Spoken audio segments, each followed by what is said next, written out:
السلام علیکم، میں سمیع ابراہیم ہوں اور آپ دیکھ رہے ہیں ہمارا یوٹیوب اور فیس بک چینل۔ وفاقی دارالحکومت میں اس وقت جو ہے وہ کیا سرائیوں کا ایک گڑھ بن چکا ہے، ایک مرکز بن چکا ہے۔ کیا سرائی ہو رہی ہے، آرمی چیف کی تقرری کے حوالے سے اس وقت کیا چیزیں گردش کر رہی ہیں، کہاں تک بات پہنچی ہے، عمران خان صاحب آج کیا اعلان کریں گے، لانگ مارچ کب یعنی وہ قافلے پہنچیں گے سارے پاکستان سے، اور کب عمران خان یہاں پر پہنچیں گے، آج اس کا بھی اعلان ہونا باقی ہے۔ پی ڈی ایم کی جو جماعتیں ہیں، آرمی چیف کے تقرر پر ان کی کیا صورتحال ہے، کیا فضل الرحمان، آصف زرداری، شہباز شریف، نواز شریف یہ سیم پیج پہ ہیں، یا اب ان کا آپس میں کچھ تھوڑا بہت اختلاف ہے یا ڈفرنس آف اوپینین ہو گئی ہے، یہ ساری چیزیں آج کے ویلاگ میں ہیں۔ سب سے پہلے تو جو کیا سرائیاں چل رہی ہیں رات سے، وہ ایک تھپڑ کی کیا سرائی ہیں۔ آپ کو یاد ہوگا جب عمران خان صاحب قومی اسمبلی میں آخری دن ڈیبیٹ ہو رہی تھی اور اسد کیسر صاحب پھر انہوں نے استعفیٰ دے دیا تھا، قاسم سوری صاحب نے سنبھالا چارج، ڈپٹی اسپیکر نے، ووٹنگ ہوئی، نو کانفیڈنس ہوا، اور عمران خان صاحب جب نکلے وزیر اعظم ہاؤس سے تو بہت ساری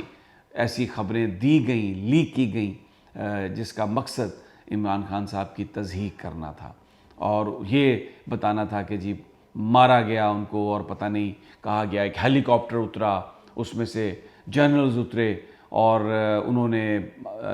کچھ وہاں پر اس طرح کا ہوا کہ تھپڑ مارے گئے۔ میں نے بہت اس بات کی کھوج لگانے کی کوشش کی، ان صحافیوں سے بھی میری بات ہوئی، تقریباً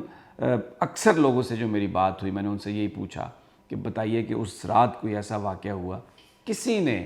اس بات کی تصدیق نہیں کی تھی۔ اور پھر جب مجھے خان صاحب کے انٹرویو کا موقع ملا تو اس میں بھی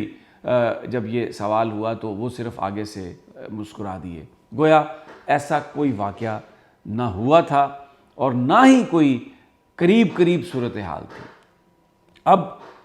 شہباز شریف صاحب کے حوالے سے، وزیر اعظم ہاؤس میں تھپڑوں کے حوالے سے گفتگو ہو رہی ہے، مجھے کہیں سے بھی اس کی کوئی کریڈیبل کوئی شہادت نہیں ملی کہ کوئی ایسی بات ہوئی ہو، تو جس سے مجھے یہ لگتا ہے کہ سوشل میڈیا پر تب بھی یہ ایک کمال دکھایا گیا تھا اور اب بھی اس طریقے سے ایک کوشش کی گئی ہے، اور مجھے لگتا ہے کہ اس کا مقصد جو ہے وہ ہمارے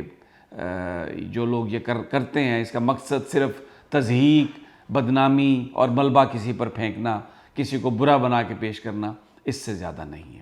ہاں البتہ یہ بات اس کے قرائن مل رہے ہیں کہ آرمی چیف کی تقرری پر اختلافات ہیں۔ یہ جو اسحاق ڈار صاحب گئے، صدر مملکت سے ملے، میں ویلاگ میں آپ کو بتا چکا ہوں، پھر ان کی ایاز صادق صاحب، خواجہ آصف صاحب اور ان لوگوں سے ملاقات ہوئی، پیپلز پارٹی کے لوگوں سے بھی ان کی ملاقات ہوئی، پھر اس کے بعد شہباز شریف صاحب سے بھی ان کی ملاقات ہوئی، وزیر اعظم شہباز شریف سے، اسحاق ڈار صاحب اور یہ ایاز صادق، خواجہ آصف، بتایا جا رہا ہے کہ خواجہ سعد رفیق بھی اس میں شامل ہوئے۔ تو یہ اس طرح کی جو چیزیں ہیں یہ تو ملتی رہی ہیں، اور پھر یہ بھی ہے سامنے بات کہ کل رات بھی ملاقاتوں کا سلسلہ جاری رہا، آج بھی ملاقاتیں ہوئیں گی، اور یہ بھی بتایا جا رہا ہے، جو اسپیکولیشن ہے، کہ سمری آ چکی ہے، ڈیفنس منسٹری سے سمری آ چکی ہے، اور اس سمری کے جو نام ہیں ان میں ایک نام جس میں نواز شریف صاحب بہت جس میں انٹرسٹڈ ہیں شاید، وہ نام نہیں ہے، اور یہ کہا جا رہا ہے کہ اس نام کو اس میں شامل کیا جائے۔ اچھا، اب اس نام کے حوالے سے جو ابھی تک ہمارے پاس اطلاعات ہیں وہ یہ ہیں کہ اب آصف علی زرداری صاحب اور مولانا فضل الرحمان وہ کچھ زیادہ انسسٹ نہیں کر رہے۔ بتایا یہ جاتا ہے کہ ان دونوں نے شہباز شریف صاحب سے یہ کہا ہے اور نواز شریف صاحب کو بھی یہ کمیونیکیٹ کیا ہے کہ کیونکہ وزارت عظمیٰ جو ہے وہ نون لیگ کے پاس ہے اور وزیر اعظم صاحب کی یہ ڈسکریشن ہے، وزیر اعظم صاحب جو چاہیں جس نام پر ٹک کریں، ہمیں اس پر کوئی اختلاف نہیں ہے اور ہم اس کے لیے تیار ہیں۔ اب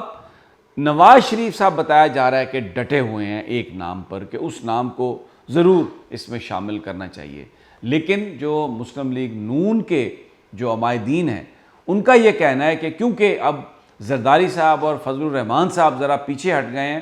اور ان کا یہ خیال ہے کہ جو پنڈی سے نامینیشن آئے ہمیں اسی کو قبول کر لینا چاہیے، تو پھر نواز شریف صاحب کو بھی منا لیا جائے گا۔ اب نواز شریف صاحب بھی کیوں اس پہ ڈٹے ہوئے ہیں، کیا ان کی گیم ہے، وہ بھی کچھ لوگوں نے بتایا، اور یہ سب وہ باتیں ہیں جو بہت ہی اہم جو لوگ ہیں ان کے منہ سے نکلی ہیں، لیکن آن ریکارڈ ان کی تصدیق یا تردید بہت مشکل ہے۔ ان کا یہ کہنا ہے کہ نواز شریف صاحب کی یہ خواہش ہے کہ انتخابات وقت سے پہلے نہ ہوں، اور اس لیے وہ ان تقرریوں کے حوالے سے تھوڑا سا اپنا وزن بڑھانے کے لیے کبھی کسی ایک نام پر انسسٹ کرتے ہیں اور کبھی کوئی دوسری آپشن دیتے ہیں، لیکن ان کا مقصد صرف یہ ہے کہ کہیں ایسا نہ ہو کہ عمران خان جو ہے ان کی وننگ پوزیشن لوگوں کے سامنے آئے۔ ارلی انتخابات کا مطالبہ عمران خان کا ہے، پی ڈی ایم چاہتی ہے کہ انتخابات ٹائم پر ہوں، تو اس لیے وہ شاید بارگن کریں گے at the end of the day, اور اس میں یہ ہوگا کہ وہ کہیں گے کہ انتخابات جو ہیں وہ اپنے مقررہ ٹائم پر ہونے چاہیے۔ اس وقت جلدی انتخابات کا کوئی مطالبہ قابل قبول نہیں ہوگا، تاکہ عمران خان صاحب کوئی سیاسی طور پر ان کی پوزیشن ایسا نہ ہو کہ جیسا انہوں نے کوئی وننگ ان کو ملی ہے یا انہوں نے مجبور کرنے میں وہ کامیاب ہو گئے۔ یہ تو نواز شریف صاحب کا ہمیں منصوبہ لگتا ہے۔ اب دوسری جانب Imran Khan is also mindful of that, وہ اس ساری سچویشن کو سمجھتے ہیں۔ عارف علوی صاحب کے پاس پورے اختیارات ہیں، وہ ان کے ساتھ مذاکرات کر رہے ہیں۔ مجھے کچھ ذرائع نے یہ بتایا ہے کہ صدر صاحب سے گفتگو جو ہوئی ہے وہ یہ ہوئی ہے کہ یہ نام ہے، یہ سمری ہے، اور ہم یہ چاہتے ہیں کہ آپ اس میں کوئی تاخیر نہ کیجیے گا، کیونکہ اس سے پہلے یہ ہوا تھا کہ جب حلف تھا تو صدر مملکت نے طبیعت کی خرابی کا بہانہ بنا کے وزراء سے حلف نہیں لیا تھا، پھر صادق سنجرانی صاحب کو یہ حلف لینا پڑا۔ تو کل صادق سنجرانی صاحب کی بھی صدر مملکت سے ملاقات ہوئی، اور پھر ذرائع ہمیں یہ بتا رہے ہیں کہ صدر صاحب نے کہا کہ بالکل جیسے ہی وزیراعظم ہاؤس سے سمری آئے گی تو وہ اس میں قانون اور آئین کے مطابق اس پر عمل درآمد کریں گے، اور بالکل کوئی نہ بیماری ہوگی نہ ان کی کوئی چھٹی ہوگی، فوری طور پر فیصلہ کر لیا جائے گا۔ یہ بھی پتہ چلا ہے کہ یہاں اسلام آباد میں اپارا کے نزدیک اہم میٹنگز ہوئی ہیں زرداری صاحب، اور یہ بھی بتایا گیا ہے کہ مولانا فضل الرحمان اور آصف علی زرداری صاحب کو یہ کہا گیا ہے کہ جب تک یہ امپورٹنٹ تقرری نہ ہو جائے آپ اس شہر سے مت جائیے گا، کیونکہ ظاہر ہے جو کنسلٹیشن ہے اس کے لیے کسی بھی وقت کسی کی ضرورت پڑ سکتی ہے۔ تو یہ اس طریقے سے معاملات کو آگے لے جایا جا رہا ہے۔ اب عمران خان صاحب آج روات میں خطاب کریں گے لانگ مارچ کی، یعنی تاریخ دیں گے کہ اب قافلے پنڈی میں کس دن پہنچیں گے اور وہ کس دن پنڈی آئیں گے۔ تو لگ رہا ہے کہ اس میں 3، 4 یا 5 دن کا گیپ ہو سکتا ہے، اور اس گیپ میں پاکستان میں کہیں پر بھی کوئی جلسے یا جلوس نہیں نکالے جائیں گے۔ قافلے نکلیں گے، آج وہ اعلان کر دیں گے، کل سے پرسوں سے قافلے نکلنا شروع ہو جائیں گے، اور وہ پنڈی پہنچیں گے۔ اس میں 4-5 دن کا گیپ ہوگا، پھر عمران خان صاحب یہاں پر آئیں گے، اس دن یہاں پر خطاب کریں گے۔ یہ وہ دن ہوں گے جو 25-26 تاریخ کے لگ بھگ یہ دن ہوں گے۔ تو کس کی تقرری ہوئی ہے وہ بھی سامنے آ چکی ہوگی، کیونکہ نوٹیفیکیشن ہونا ہے، تو پھر عمران خان صاحب کا مطالبہ ہوگا ارلی انتخابات کا۔ اور عام تاثر پاکستان میں یہ ہے کہ کوئی بھی جو آرمی چیف بنے گا وہ یہ جو ماضی کا یہ جو اب لائبلٹی اور بیگیج ہے اس کو ساتھ لے کے نہیں چلے گا، بھلے وہ کس کی مشاورت سے آئے، کسی کے کہنے پر ان کا نام آئے، کسی طرح بھی ان کی تقرری ہو، ان کی جو ترجیحات ہوں گی وہ پاکستان ہوں گی، پاکستان کے لوگ ہوں گے۔ ماضی میں بھی ایسا ہی ہوا ہے کہ جب بھی پاکستان کی فوج کے سربراہ کا تقرر ہوا ہے تو انہوں نے ہمیشہ پاکستان، عوام اور اپنے ادارے کے حوالے سے ترجیحات طے کی ہیں۔ تو پھر یہ جو بڑا اجتماع ہوگا عمران خان صاحب کا جو ڈیمانڈ کر رہا ہوگا انتخابات کی، تو اس وقت جو نئی تقرری ہوگی ڈیفینیٹلی وہ پھر ایک اپنا اثر و رسوخ بھی استعمال کریں گے، اور کیونکہ وہ نان کنٹروورشل شخصیت ہوں گے تو ان کی اگر سپرویژن میں کوئی گفتگو شروع ہو انتخابات کے لیے، کوئی تاریخ ہو، کوئی سسٹم ہو، تو اس میں کامیابی کا امکان ہے۔ تو اٹ لکس یہ جو گیم ہے اس میں عمران خان صاحب اسی لیے پیچھے ہٹ گئے ہیں تقرری کے حوالے سے۔ صدر مملکت عارف علوی کو فل اختیارات اور وہ آئین اور قانون کے مطابق کام کریں گے۔ نواز شریف اپنی جو ان کی مینیپولیشن ہے اس میں وہ مصروف ہیں، لیکن یہ مینیپولیشن ان کے لیے نقصان دہ ہے۔ بہت سارے لوگ یہ کہتے ہیں کہ اتنے اہم ایشو پر اتنے پیٹی انداز میں پالیٹکس کرنا وہ اس لیے کر رہے ہیں کیونکہ وہ ملک سے باہر ہیں اور انہوں نے اپنی بیٹی کو بھی باہر بلا لیا ہے۔ تو ویری انٹرسٹنگ، اور پی ڈی ایم کی اس وقت صورتحال آپ اس سے اندازہ لگا سکتے ہیں۔ پولیٹیکلی وہ اتنے بینکرپٹ ہو چکے ہیں،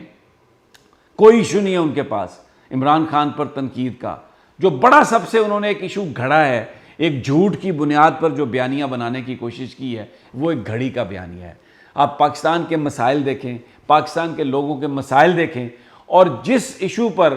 یہ حکومت اپنے سارے جو ان کے وسائل ہیں استعمال کر رہی ہے یہ سمجھ کے کہ اس ایشو پہ عمران خان ڈسکریڈٹ ہوں گے، وہ ایک گھڑی کا ایشو ہے جو جھوٹ پر مبنی ہے۔ ایک تحفہ جو عمران خان کو دیا گیا، انہوں نے قیمت ادا کر کے توشہ خانہ سے وہ تحفہ لے لیا، اپنی ضرورت کے تحت اس کو بیچ دیا۔ اس میں کوئی غیر قانونی کام نہیں ہے، کوئی غیر اخلاقی کام نہیں ہے، لیکن کیونکہ یہ سیاسی طور پر اتنا بینکرپٹ ہو چکے ہیں نون لیگ والے اور پیپلز پارٹی والے اور مولانا فضل الرحمان، کوئی ایشو نہیں ہے عمران خان کے حوالے سے اور کوئی ان کی ترجیحات نہیں ہے پاکستان کے لوگ، تو انہوں نے یہ تنقید کا نشانہ بنایا۔ اس سے آپ اندازہ لگا سکتے ہیں کہ ان کی حالت کتنی پتلی ہے، ان کی حالت کیا ہے، اور یہ اس بات کا نظر آ رہا ہے کہ یہ انتخابات سے جو بچنے کی ان کی کوشش ہے، یہ سمجھ کے کہ ہم اپنا کوئی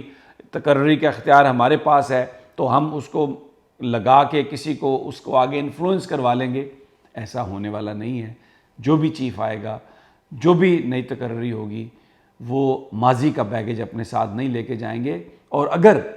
اگر میں ایک بات یہ کہہ رہا ہوں، ایکسٹینشن ہوتی ہے جنرل قمر جاوید باجوہ صاحب کی 2-4-3 مہینوں کے لیے، اس میں باجوہ صاحب کی بھی یہ کوشش ہوگی کہ وہ انتخابات اسی